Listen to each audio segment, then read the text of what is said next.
friends, welcome to Merchant Engineering College, Electrical Department.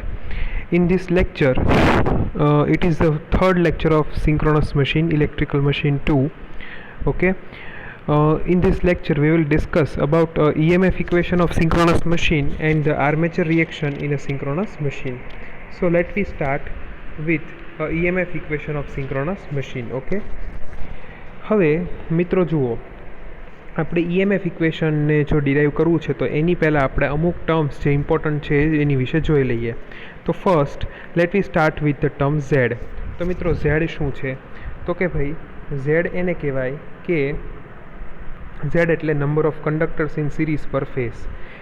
હવે આપણે એવું કહી શકાય કે આપણે ધારો કે એક કોઇલ છે એમાં કેટલા, ધારો કે એક ટર્ન છે તે ટર્નમાં કેટલા ટર્ન કઈ રીતે બને? આ રીતે, બરાબર. આ એક ટર્ન બને, આ જે છે આપણે એક ટર્ન બન્યો. તો એક ટર્નની અંદર કેટલા કંડક્ટર હોય? 1 અને 2. તો આપણે એમ કહીએ કે Z is equal two 2t, એટલે કે 2 ઇન્ટુ ટી કરો કે ઝેડ કરો એ સરખું છે. અને T is a number of coil or turn per phase. One turn has a 2 coil side, એટલે કે 2 કંડક્ટર. ઓકે. હવે પી એટલે નંબર ઓફ પોલ, એફ એટલે frequency, phi denote per flux per pole. આપણા જે પોલ છે એમાં કેટલું ફ્લક્સ છે એને ફાઈથી દર્શાવ્યું છે. KP is indicated for pitch factor and KD is for stand for distribution factor. KF stands for form factor. Okay. Here N is equal to speed of rotor in RPM. તો હવે જુઓ, અહીંયા આપણે સ્પીડને કોનાથી દર્શાવી છે? આરપીએમથી, બરાબર. તો n/60 એટલે શું થાય? તો કે speed of rotor in a revolution પર સેકન્ડ. ઓકે. એટલે એક સેકન્ડમાં કેટલું રિવોલ્વ થાય છે એને આપણે આનાથી દર્શાવી શકાય, બરાબર. તો એને દર્શાવી શકાય n/60થી. તો આટલું તમને ખ્યાલ આવ્યો હશે. હવે આપણે અહીંયા આગળ જોઈએ. યસ, કે EMF ઇક્વેશનમાં આપણે આગળ જોઈએ તો પહેલું કે ટાઈમ કેટલો લાગે? dt. તે time taken by the rotor to complete one revolution. એક રિવોલ્યુશન જો રોટરને પૂરું કરવું હોય તેને કેટલો સમય લાગે? તો કે ભાઈ n/n/60. કેવી રીતે 1/n/60? તો કે 1 રિવોલ્યુશન, અને રિવોલ્યુશન માટે, બધા રિવોલ્યુશન માટે કેટલો સમય લાગતો હતો? n/60. એટલે 1/n/60 એટલે ટોટલ સમય લાગશે 60/n સેકન્ડ. ઓકે. તો એ dt અહીંયા કિંમત આપણને મળી ગઈ. હવે in 1 revolution of the rotor the total flux phi cut by the each conductor in the stator pole. એટલે કે આખું જે રિવોલ્યુશન કરશે, અહીંયાથી આખું રિવોલ્યુશન પૂરું કરશે તો સ્ટેટરના કંડક્ટર દ્વારા જે કપાયેલું જે કુલ ફ્લક્સ હશે એ કેટલું હશે? કારણ કે એક આખું રિવોલ્યુશન પૂરું થાય એટલે ધારો કે 2 પોલ હોય તો ધારો કે એક પોલ છે તો એક પોલનો ફ્લક્સ ધારો કે 5 હોય, તો એવી રીતે જો તો આખું એક રિવોલ્યુશન દરમિયાન જે કટ ફ્લક્સ થાય એ 5 જેટલું થાય. પણ ધારો કે 5 પોલ હોય, 5 ન હોય, એકી સંખ્યામાં, એટલે બેકી સંખ્યામાં જ પોલ હોય, કારણ કે NS હોય. એટલે ધારો કે કોઈ મશીનમાં 36 પોલ છે તો 36 ગુણ્યા એક પોલનું મેગ્નેટિક ફ્લક્સ, બરાબર. ધારો કે એક પોલનું મેગ્નેટિક 0.02 વેબર હોય તો 0.02 વેબર ગુણ્યા 36. ઓકે. તેને જનરલ ભાષામાં લખાય 5 ઇન્ટુ પી, એટલે 5p, બરાબર. તો d5 એટલે 5p. હવે according to the law of Faraday's law of electromagnetic induction, the EMF induce by the proportional to the rate of change of flux. એટલે average EMF induce per conductor is equal to we can say d5/dt. Okay. તો d5 એટલે 5p અને dt એટલે શું થાય? 60/n. તો હવે આનો કરીએ તો 5np/60. તો આ એકચ્યુઅલી આપણને એવરેજ EMF મળી ગયું 5np/60. ઓકે. ચાલો હવે આપણે પછીનું જોઈએ. હવે ફ્રીક્વન્સી, આપણો જે EMF પ્રોડ્યુસ છે એની ફ્રીક્વન્સી કેટલી હશે? તો કે આપણો જે EMF પ્રોડ્યુસ થયો એની ફ્રીક્વન્સી માટે આપણાની પહેલાંના સેશનમાં વાત કરી હતી કે f is equal two Pn/120, એટલે કે અથવા એને n is equal to 120f/p એનાથી, એટલે કે નંબર ઓફ પોલ ને નંબર ઓફ સ્પીડ ઉપરથી એની ફ્રીક્વન્સી ડિટરમાઇન કરી શકાશે. હવે nની વેલ્યુ જો EMF ઇક્વેશનમાં આપણે આ જે nની value n is equal to 120f/p છે એ આપણું પાછલું જે ઇક્વેશન હતું એની અંદર ચાલો આપણે મૂકી દઈએ. જે પાછલું ઇક્વેશન હતું n, અહીંયા આપણે nની કિંમત જે છે એ મૂકી દઈએ તો શું થાય? તો કે 5p/60 120f/p ઇઝ. હવે અહીંયા 60 ને 120 કેન્સલ થઈ જાય, બરાબર. અહીંયા જે 60 છે એ અને 120 શું થઈ જાય? કેન્સલ થઈ જાય. આ 60 અને 120 છે એ કેન્સલ થઈ જાય. અહીંયા 2 આવી જાય એટલે 5p2f અપોન અને pp કેન્સલ થઈ જાય એટલે 2πf વોલ્ટ્સ. તો 2 એવરેજ EMF ઇન્ડ્યુસ્ડ પર કંડક્ટર, એક કંડક્ટરમાં એવરેજ કેટલો EMF ઇન્ડ્યુસ થાય તો કે 2 × 5 × f જેટલો, બરાબર. હવે કંડક્ટર કેટલા છે? Z છે, ઓકે, ઇન સિરીઝ પર ફેઝ, એટલે કે એક ફેઝની જે કંડક્ટરની સિરીઝ છે કેટલા છે? ધારો કે Z કંડક્ટર હોય એક ફેઝમાં, કારણ કે મિત્રો આમાં તો 3 ફેઝ છે, બરાબર. એટલે એક ફેઝમાં ધારો કે Z જેટલા કંડક્ટર હોય તો આ 2πf ને Z અરે મલ્ટીપ્લાય કરતો 2πf × Z, તો એકચ્યુઅલી કેટલું થયું? અને Z એટલે તો આપણને ખબર છે કે Z બરાબર 2p. આની પહેલાં જ આપણે વાત કરી કે 2t, બરાબર.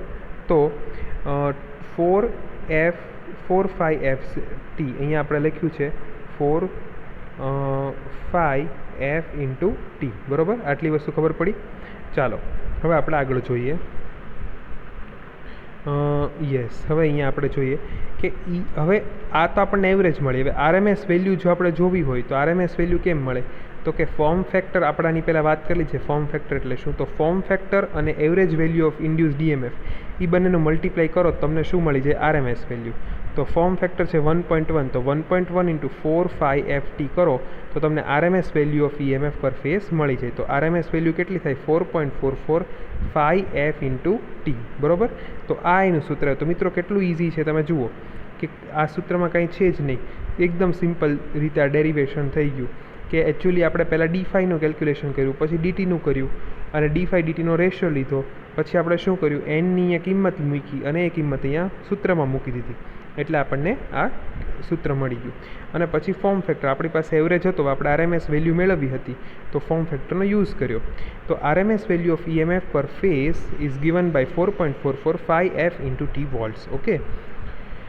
Okay, here we can say the obtained above equation is the actual value of the induced EMF, okay, for a full pitch or concentrated winding. એટલે મિત્રો કેવું વાત છે, આપણે ગઈકાલે પણ વાત કરેલી, ગયા લેક્ચરમાં પણ આપણે જોયેલું કે એકચ્યુઅલી આ વાઇન્ડિંગ જે છે એ કોન્સન્ટ્રેટેડ વાઇન્ડિંગ નથી. આપણું જો કોઈ બધા વાઇન્ડિંગના ટર્ન્સ છે કે એક જ જગ્યાએ કોન્સન્ટ્રેટ નથી થઈ ગયેલા, તો આ ડિસ્ટ્રીબ્યુટેડ વાઇન્ડિંગ માટે આપણે KP અને KD બંને આમાં એડ કરવા પડે.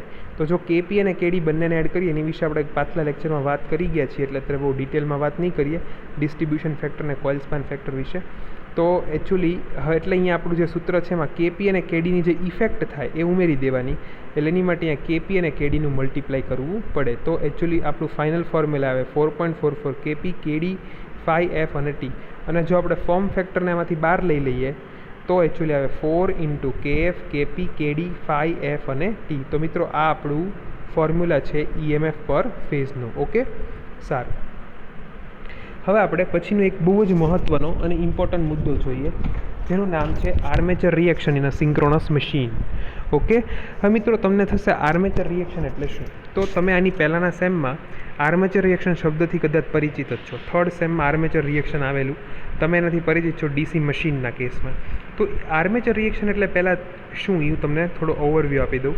તો મિત્રો એકચ્યુઅલી આપણને ખબર છે, આપણે જાણીએ છીએ કે કોઈ પણ મશીન છે એની, એટલે કે આપણા જે સિંક્રોનસ મશીન છે એની અંદર એક મેઇન ફિલ્ડ હોય છે. મેઇન ફિલ્ડ હોય છે જે કોના દ્વારા જનરેટ થાય છે? રોટર દ્વારા. એને મેઇન ફિલ્ડ F કહેવાય છે.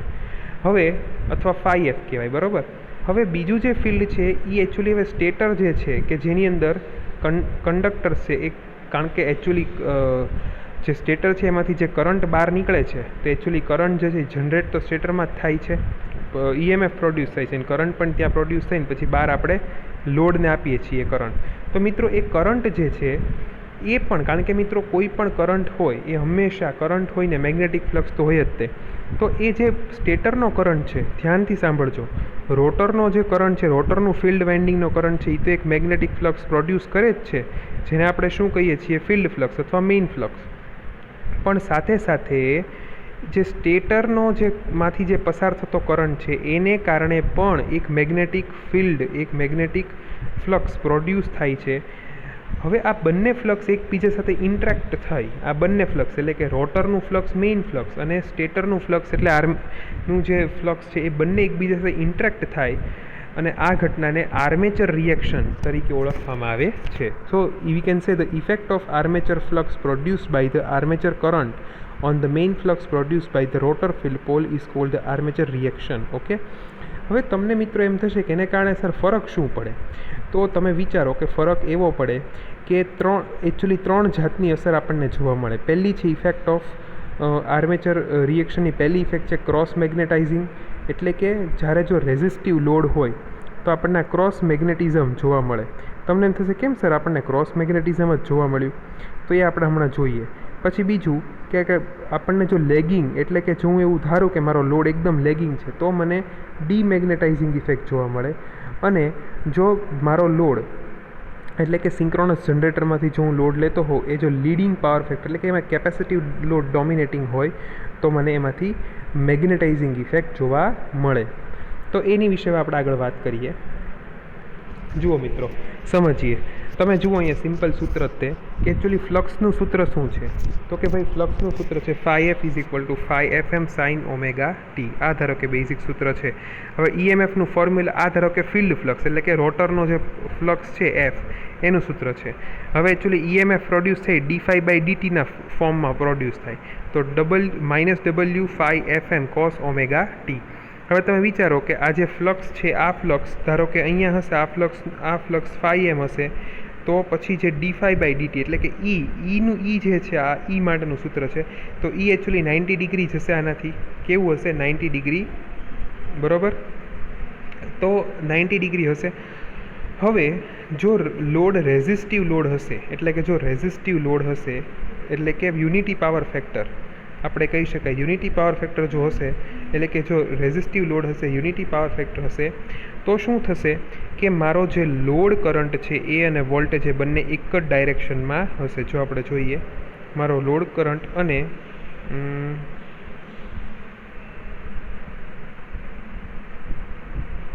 એ બંને એક જ ડાયરેક્શનમાં હશે, બરાબર?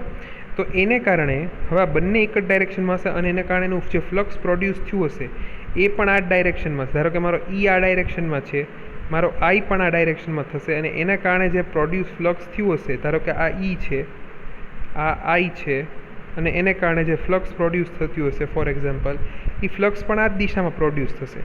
તો મિત્રો આના કારણે શું થયું એ તમે જોઈએ, થોડીક ફિગર અને આપણે વ્યવસ્થિત અહીંયા ડ્રો કરીએ તો તમને શું જોવા મળશે એ તમે જુઓ. અહીંયા તમને એવું જોવા મળશે. ચાલો આની પછીની એક સ્લાઇડમાં એવું છે જ તે, યસ અહીંયા હું આપ્યું જ છે. અહીંયા તમે જુઓ કે યુનિટી પાવર ફેક્ટર વખતે શું થશે કે આપણું એકચ્યુઅલી જે ફ્લક્સ હશે એ ફિલ્ડ ફ્લક્સ અને આ છે આર્મેચર ફ્લક્સ, આ છે એટલે કે આ ફિલ્ડ ફ્લક્સ છે આ, અને આ કયું છે? આ છે એકચ્યુઅલી આપણું આ ફિલ્ડ ફ્લક્સ છે અને આ આપણું આર્મેચર ફ્લક્સ છે.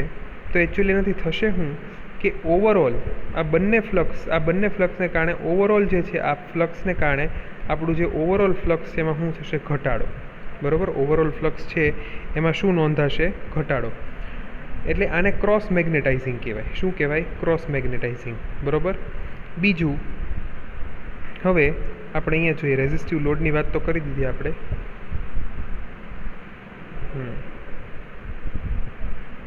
હવે એવી જ રીતે જો આપણે અહીંયા આપણે જોઈએ તો જો લેગિંગ પાવર ફેક્ટરની વાત કરીએ તો લેગિંગ પાવર ફેક્ટરમાં શું થાય છે કે આપણું એકચ્યુઅલી જે ફ્લક્સ છે ફિલ્ડ ફ્લક્સ એ એટલું છે, બરાબર? મોટું છે. હવે એમાંથી આ જે φAR એટલે આર્મેચરનું ફ્લક્સ છે કેટલું છે? એ વિરુદ્ધ દિશામાં છે. તમને એમ થાય કેમ સર એવું વિરુદ્ધ દિશામાં શું કામ? તો એ પણ આપણે અહીંયા જ સમજી શકશું. જુઓ અહીંયા જ આપણે સમજી શકશું. મિત્રો આ લખ્યું છે રેઝિસ્ટિવ લોડ, પણ હવે તમે આને આ જ વસ્તુને ઇન્ડક્ટિવ લોડ માટે આ સૂત્ર સેમ જ છે, સમજી શકશું, કારણ કે આ તો મેઇન સૂત્ર સરખું જ હોય. હવે એકચ્યુઅલી ફ્લક્સ છે એનું ડેરિવેશન કર્યું તો આપણને ઈ મળ્યું, બરાબર? ફ્લક્સનું ડેરિવેશન કર્યું તો આપણને EMF પ્રોડ્યુસ થયું. બંને વચ્ચે 90 ડિગ્રી છે એટલે કે ફ્લક્સનું ધારો કે આ તમે ડ્રો કરો તો આ એકચ્યુઅલી ઈનું થાય, બરાબર? 90 ડિગ્રી લેગિંગ. હવે આ એકચ્યુઅલી ઈ છે, ઈ અને આઈ આ ફાઈ છે. હવે ઈ અને આઈ હવે એકચ્યુઅલી જો લેગિંગ પાવર ફેક્ટર હોય તો ઈ અને આઈ વચ્ચે કેટલો ખૂણો હોય?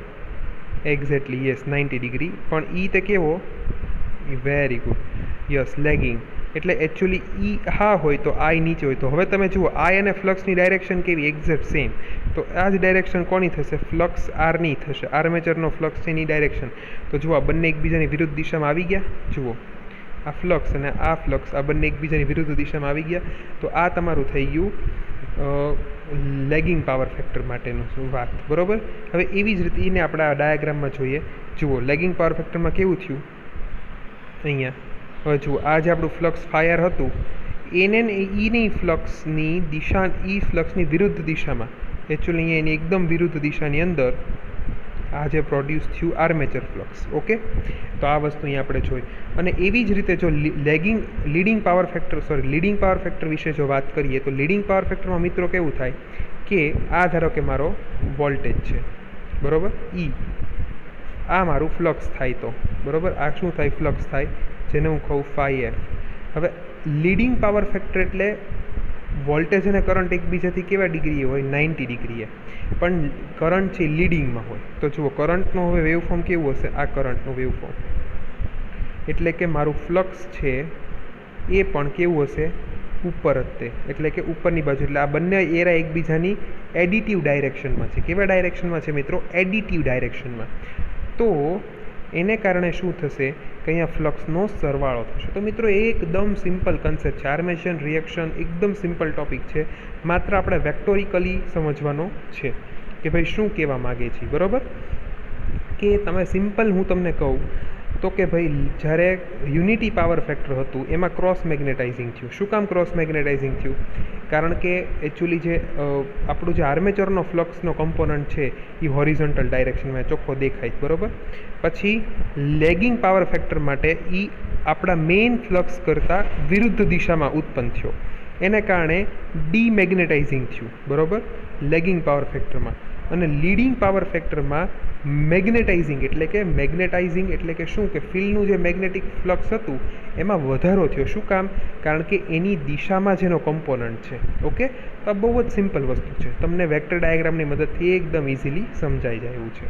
ઓકે, તો ચાલો હવે આપણે સમરી કરીએ કે નેચર ઓફ આર્મેચર રિએક્શનમાં પહેલું કે ફ્લક્સ છે is a constant in magnitude and rotate at a synchronous speed. એટલે આર્મેચર રિએક્શન ફ્લક્સ છે એનું મેગ્નિટ્યુડ કેવું હોય છે, કોન્સ્ટન્ટ હોય છે. બીજું, armature reaction is a cross magnetising when the generator supply a load at unity power factor. આપણે જે જોયું એમ રેઝિસ્ટિવ લોડ હોય પ્યોર, તો શું થાય એની અંદર ક્રોસ મેગ્નેટાઇઝિંગ ઇફેક્ટ થાય. પછી એકચ્યુઅલી જ્યારે સપ્લાય લીડિંગ પાવર ફેક્ટર હોય તો it partially demagnetize and partially cross magnetize ક્યારે કરે, બરાબર.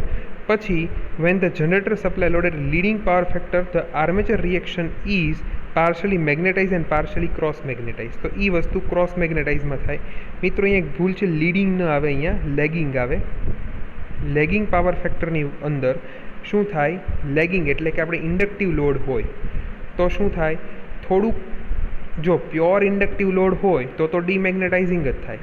પણ જો કારણ કે મોસ્ટલી ઇન્ડક્ટિવ અને રેઝિસ્ટિવ લોડ જ કમ્બાઈન હોય તો ક્રોસ મેગ્નેટાઇઝિંગ થાય અને ડીમેગ્નેટાઇઝિંગ થાય, બરાબર. અને છેલ્લે armature flux acts independently of a main field flux. તો મિત્રો આટલી વસ્તુ ઉપરથી આપણે ખબર પડી કે આર્મેચર રિએક્શનની ઘટના છે એ મુખ્ય લોડ ઉપર આધારિત છે કે સિંક્રોનસ જનરેટર કેવા લોડને ડિલિવર કરે છે, કેવો લોડ ડિલિવર કરે છે, એના આધારે એકચ્યુઅલી ઇફેક્ટ નક્કી થાય. ઓકે, આના ઉપર પછી આપણે આગલા સેશનમાં પણ અમુક વાત કરશું. Okay, thank you friends.